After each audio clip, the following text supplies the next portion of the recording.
Hello, this is NEMYRIALIVE, and we continue our broadcasting from Kiev, and we are very happy and proud that our guest today is retired French general, ex-deputy commander of NATO forces in Europe, and now professor in Paris School of International Relations, Michel Yakovleff. General, hello, thank you so much for being with us today. Good morning, all. General, Dzień dobry. General, I'd like to start from the discussion situation around the Russia's-Ukrainian war, and if it is possible, what do you think about real situation on the battlefields? It seems like Russia tried to make more pressure.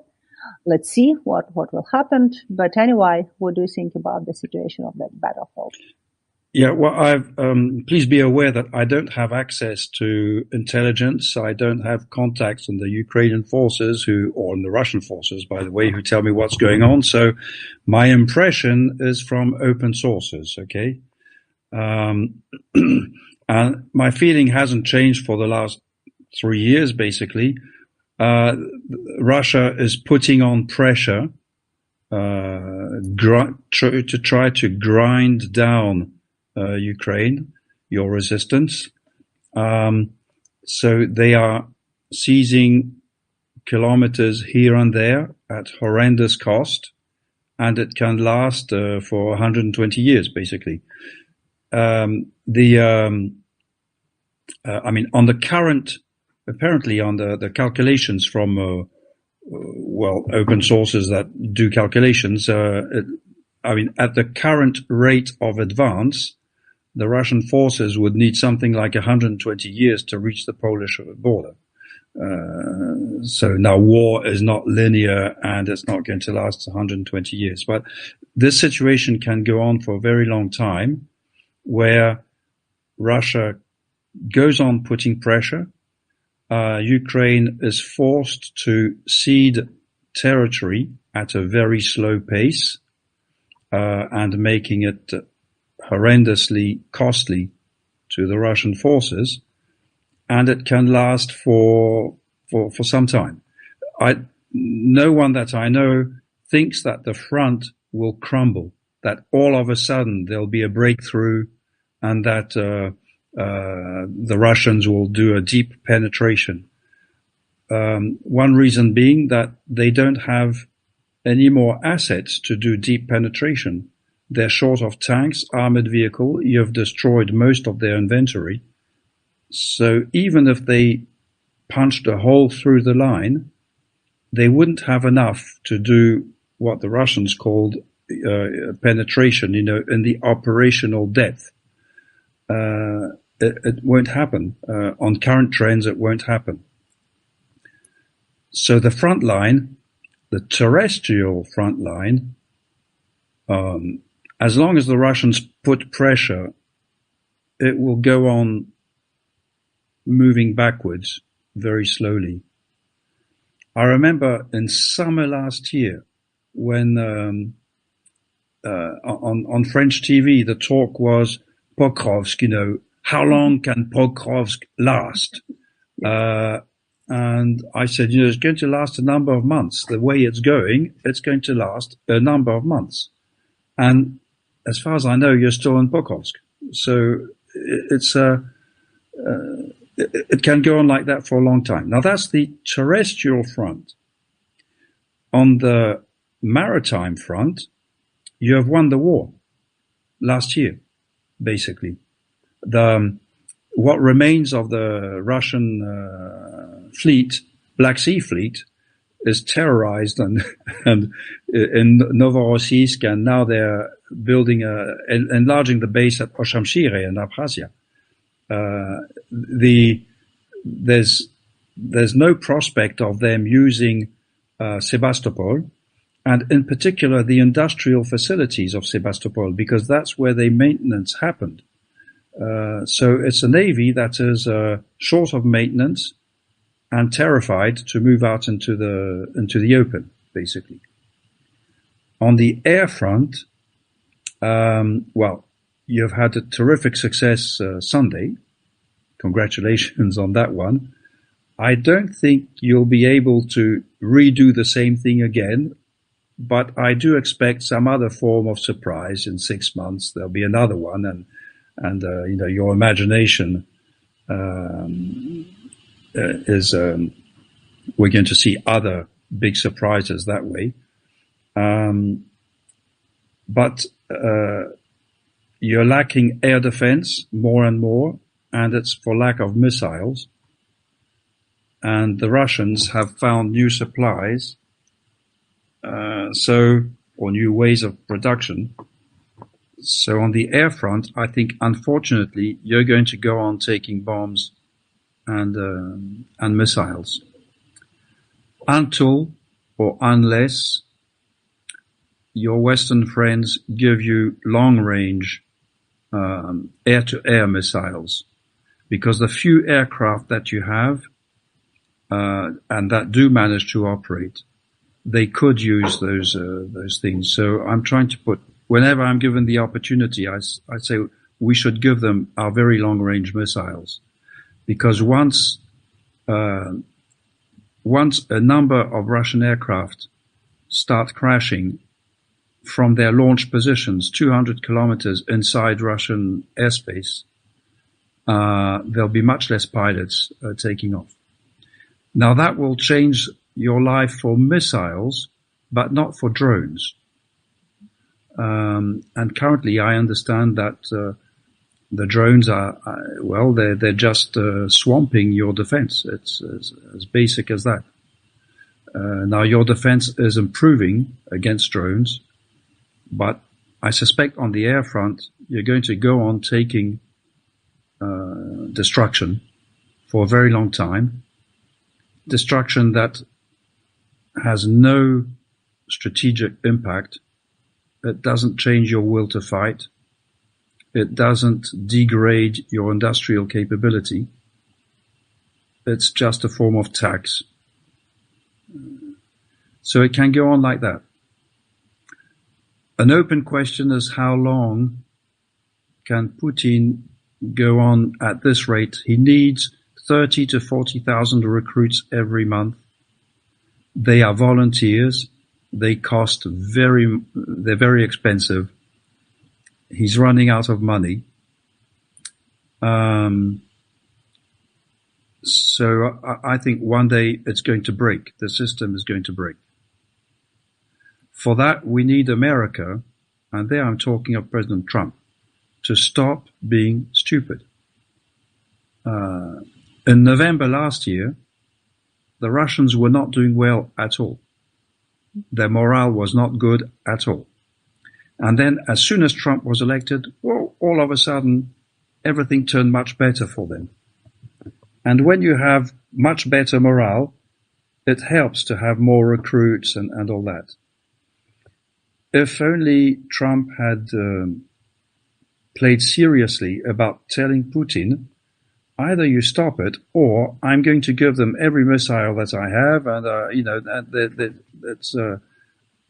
until you play honest with me, I'm going to give them everything they need, and that they're calling for, if I have it in the inventory. That would have taken a bit of optimism out of Russia.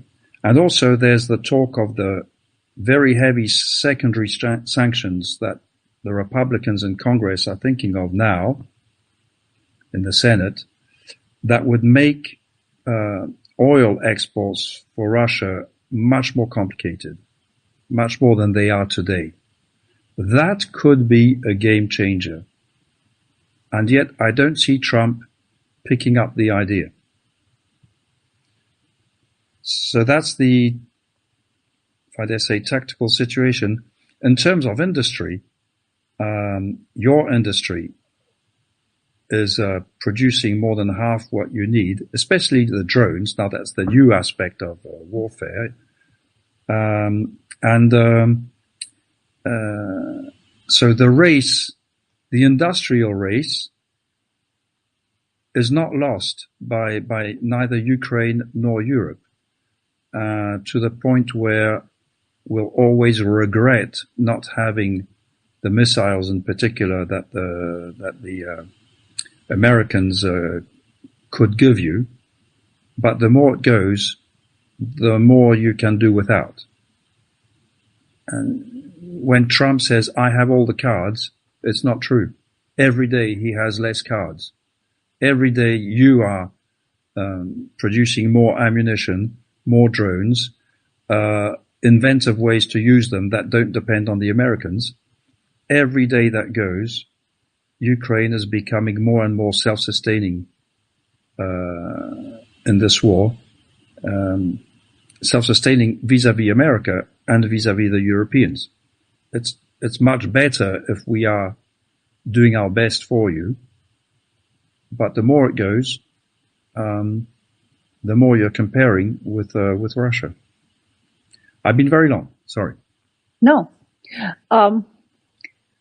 General, let's come back to some of your thoughts. And do you think that European Union or countries of European Union could satisfy the needs of Ukraine in weapons and missiles and shells?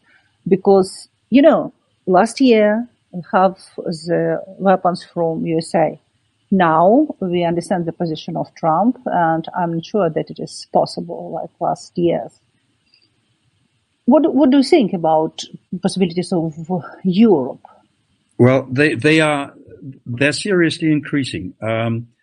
My understanding is that for the very symbolic, the 155 millimeter shell, Europe is going to produce up to 2 million this year.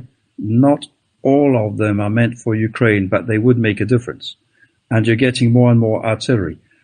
At the same time, you need it less and less, because the drones that you produce have replaced artillery to a large degree. So you're using the artillery for long range fires and you're still using it.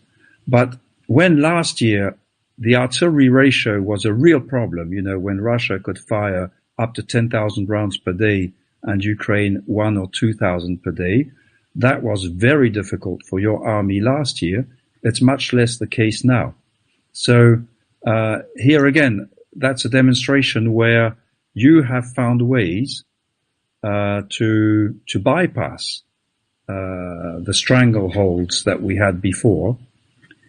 So that's for ground combat. For air defense, the missile industry in Europe is really cranking up. Now it's not thousands of them yet, but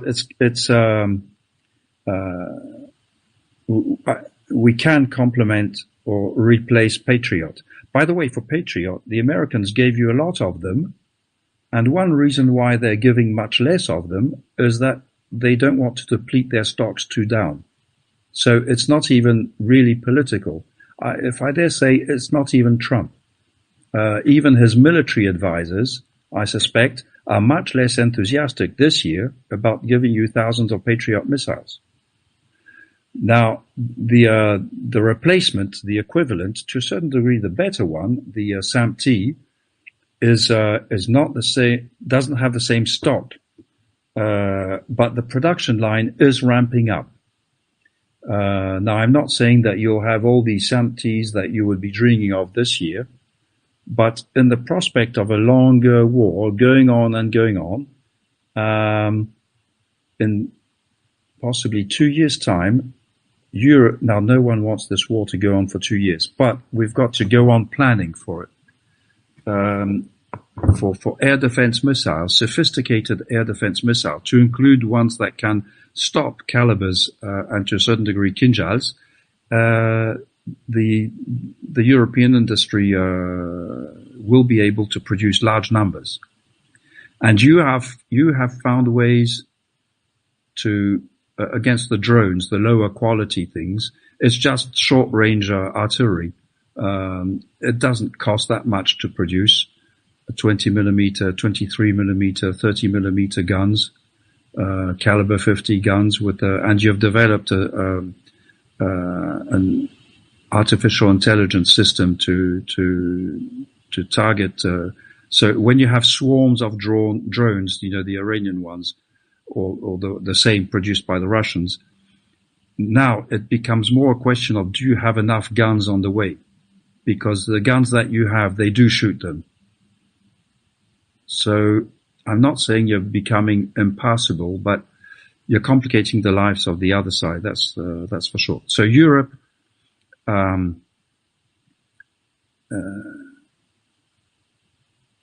will it replace America? To a large degree, it's Ukraine that's replacing America. And Europe will go on, hopefully helping. General, I'm worried that my next question will be too long, but I'll try.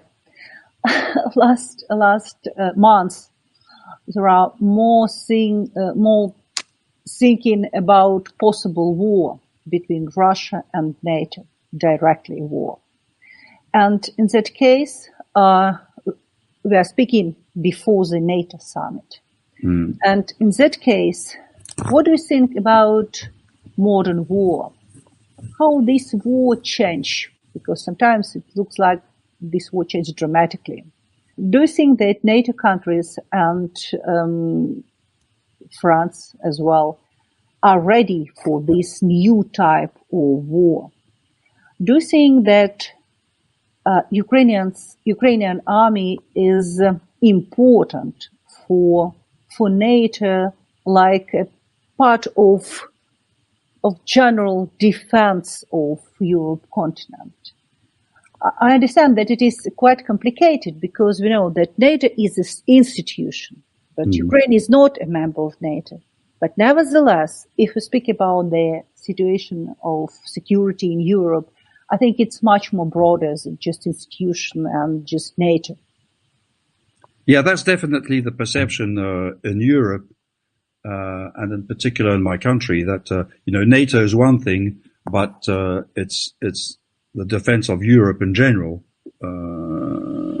that involves Ukraine. Now, whether it's a member of the alliance is to a certain degree a technicality. It's too late now, but for sure, Ukraine, your fight is giving the rest of Europe time to prepare for the next one, if I dare say. You are buying time for us, the rest of the Europeans.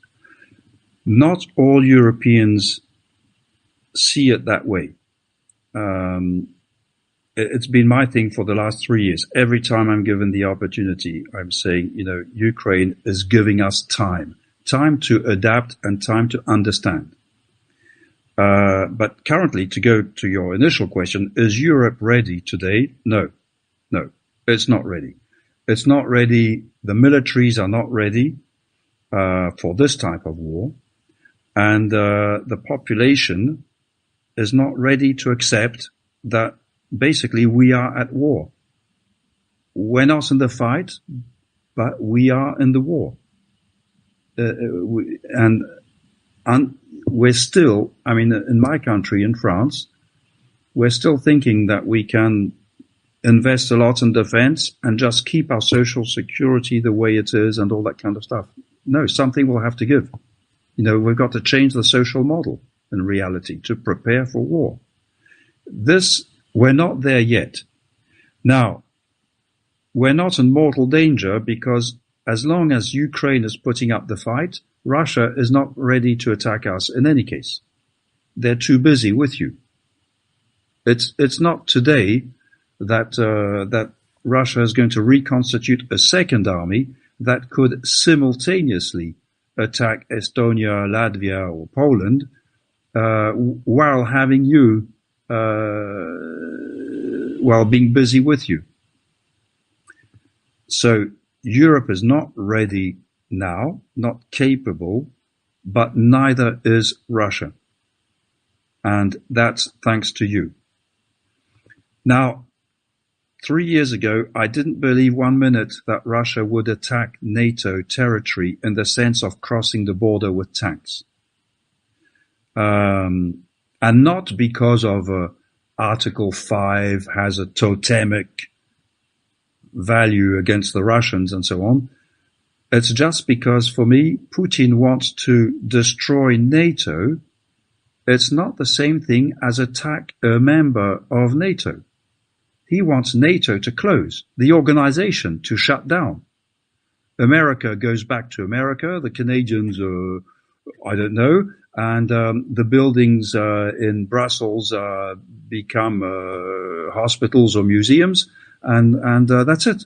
Goodbye NATO. We close, just like the Warsaw Pact closed.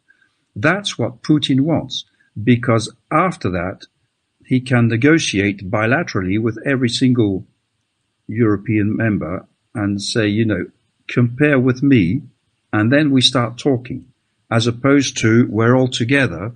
And Latvia is much more courageous when talking to Russia because it is a member of NATO. If it were completely on its own, it would be a bit more prudent. Now, I didn't believe that Russia would attack NATO territory. Now, I wonder. I've heard the Estonians. I went to Estonia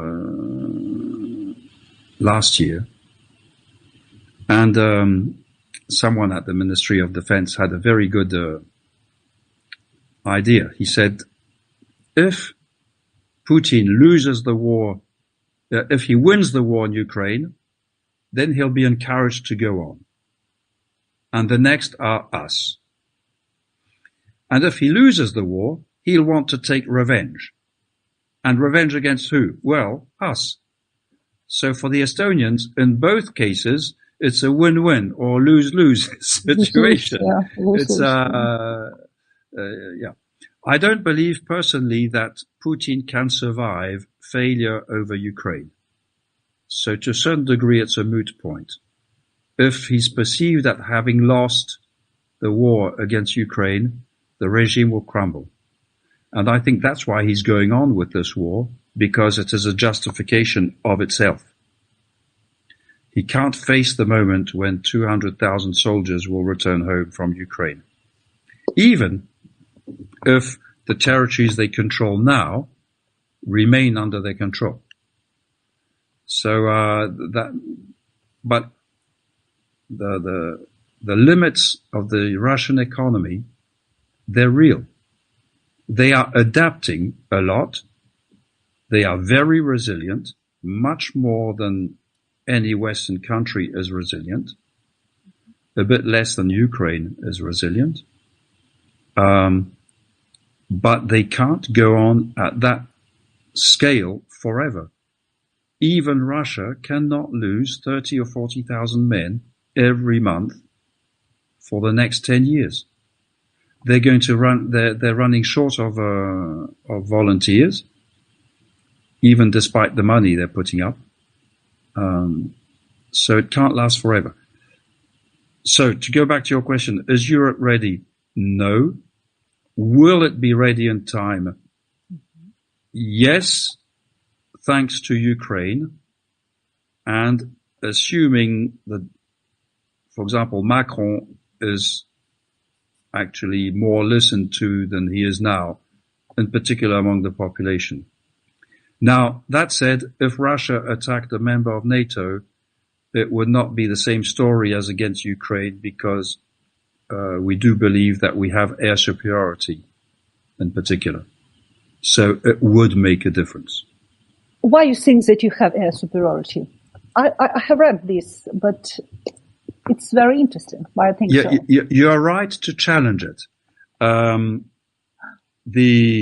Well, first of all, the Russian Air Force has taken a lot of losses thanks to Ukraine. Yeah.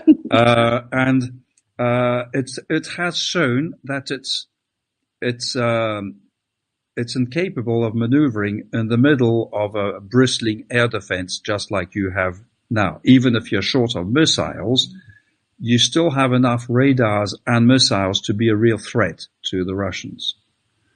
Whereas the Western air forces, whether right or wrong, they have the numbers of aircraft that you don't have, that Ukraine doesn't have, a large number of aircraft, and also the ammunition, the long-range ammunition and so on. So our perception is that our Air Force will keep their Air Force at a distance, and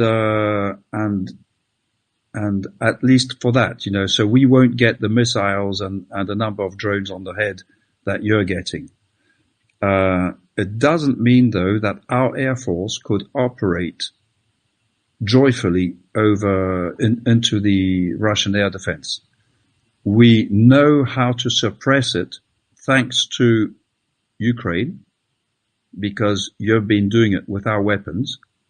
A number of our weapons do get through, the Scalp, Storm Shadow, and so on. They do get through Russian air defense to a certain degree.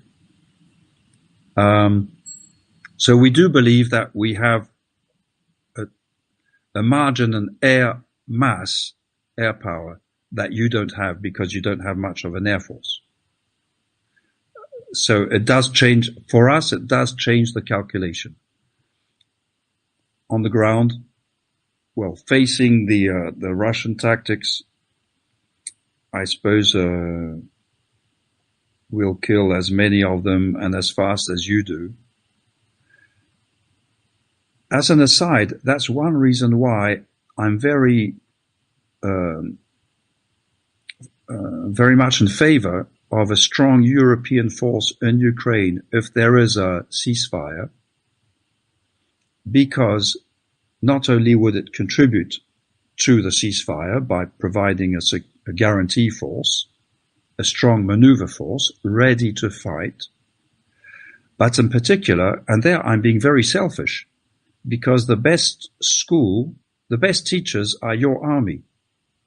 And for the Europeans, if we have 30,000 soldiers rotating, every 6 months or 8 months in Ukraine, in a peace situation, I mean, there's no shooting going on, in contact with your army and buying drones from you and being trained by your people. And it's not only drones, it's logistics. You have done mass logistics like no Western army has done since 1945. So if 30,000 soldiers rotate through Ukraine, after 2 or 3 years, we will acquire your know-how, your competency, because your army is the most competent in Europe. End of story. Much more than NATO. NATO armies have assets that you don't have, and so on. But for the war of today, at least the war that the Russians are doing, attrition warfare, there's no better place to learn than in Ukraine. And that's where, if I were an American general, I'd tell Trump we absolutely need to be part of that guarantee force, because if we don't play in Ukraine, in 3 years, the Europeans will be much better than us. Oh, it's a great idea, by the way. It's, for me, the real reason, the first reason is the political reason, reassurance, guarantee that, if there is a ceasefire, it will not be broken overnight. We've had enough of Minsk and all that kind of mess. So that's the difference.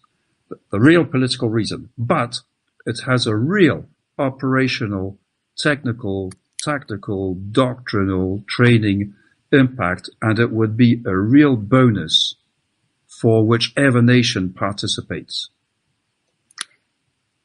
General, it is a very interesting fact. Who could imagine in 2022 that in 3 years situation will dramatically change? All these 3 years, we sent our soldiers and officers to NATO to train. But now you say that we have good experience, which could be used for different others army, European army, and even American army. And in that case, what do you think? What do you expect from next NATO summit? Of course, I know about the increasing for 5% for defense. I know about that, yeah. But money is not enough, of course. Yeah. What is your expectation, and how NATO is is ready for this dramatical change of war style, of, using of weapons or changing in air defense force, maybe because of drones and many, many other things? Yes, the NATO militaries are seriously improving, and much more than people realize. We're not improving enough. It's getting much better. For example, the realization that we need air defense again. That was a bizarre idea a few years ago. Not for an army guy. I was always all for it. But the Air Force guys would say, you don't need it because you have us. And I always told them, when you will meet what I called contested air, we'll see much less of your brilliant aircraft. So we're back to where we are. So now there's the realization that we need more of that, and the production lines are cranking up, and we are going to get more of it. It's not a factor of 10 every year, but it's serious. So our forces are adapting. The real risk to NATO, the only risk to NATO is not Russia, it's Trump. He's the only risk. Everyone other than Trump wants to go on having NATO, agrees that we've got to have a war-fighting NATO, agrees that NATO has got to learn from Ukraine, agrees that NATO has got to better prepare to deter Putin from trying another stupid joke. All that depends on Trump goes on playing. And we don't know. Everyone presumes that the summit will be good enough. Trump will not kill NATO overnight at the summit. Okay. But everyone is concerned. Which means that the idea that Europe should consider itself a power of its own, what the French called strategic autonomy, and that was a toxic word 3 years ago. Now everyone is kind of we've got to consider that we should be able to walk on our own, and that is gaining traction. So for me, it's not the percentage; it's the percentage is a technicality. It's a statement. It's the hard reality is that the European members of NATO and Canada are starting to realize that they've got to think of their own strategy instead of buying it from America. I'm pro-American in general terms. In general terms, you may understand that I'm not very pro-Trump, but then I'm not Putin. The only pro-Trump guy I know of is Putin, by the way. General, how do you see the role of France's nuclear forces in today's strategic environment?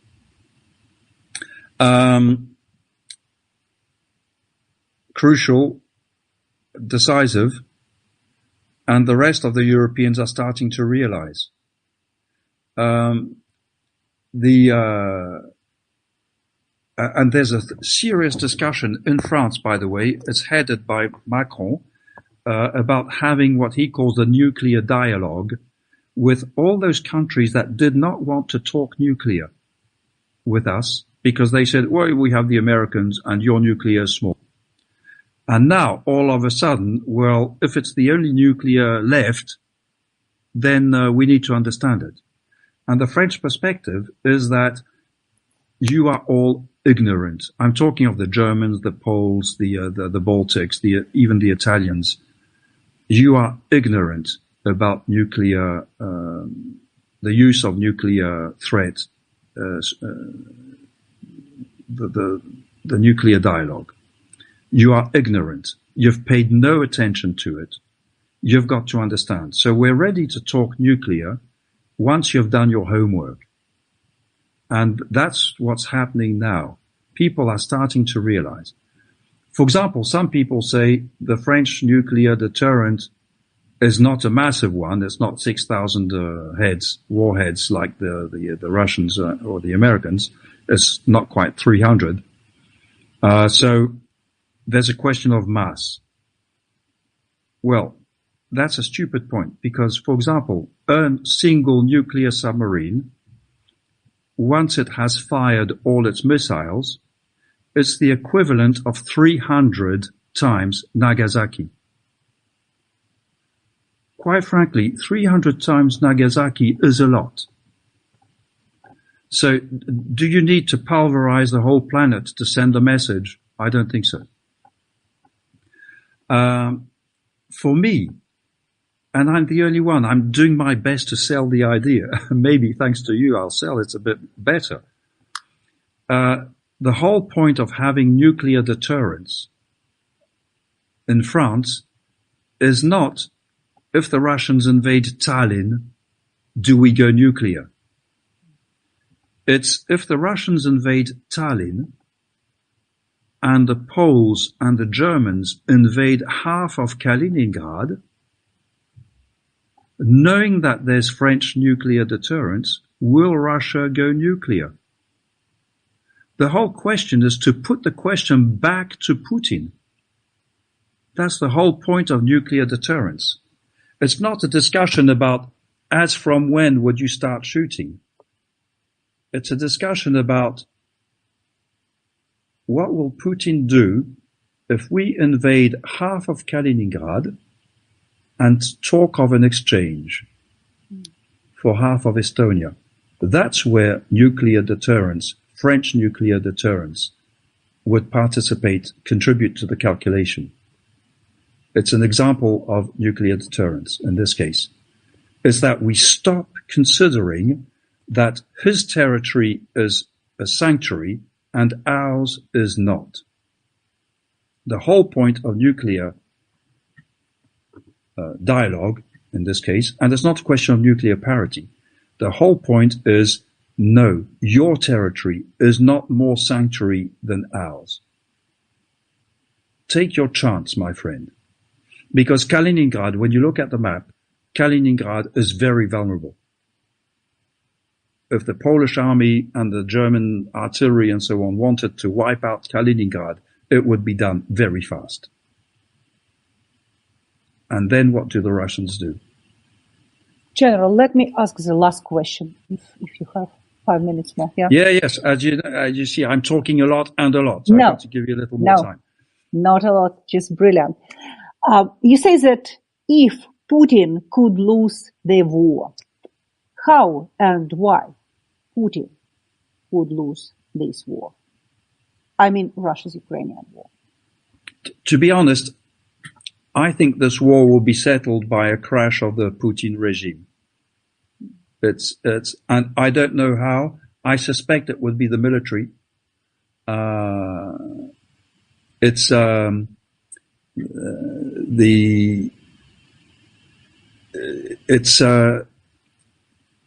He can go on. He's gone on much more than I thought, to be honest. So I'm not good at predicting, okay? Yeah. I'm not at all good at predicting. What I see is that I don't believe this regime can stay forever. It's not a question of Russia against Ukraine. It's Putin's war. And one day, someone will show him the window, I think. And then everything is open. And I'm not saying it's going to be brilliant, because the real risk behind is a new Russian revolution. And the Russians, as you know, when they do revolutions, they're very good at doing revolutions. I mean, civil wars. There's every chance now for a civil war in Russia. There are something like 17 armies in Russia, with all the militias, the governor militias and Patriot and Wagner, what remains, and the Chechens and all that. 3 ministries have armies.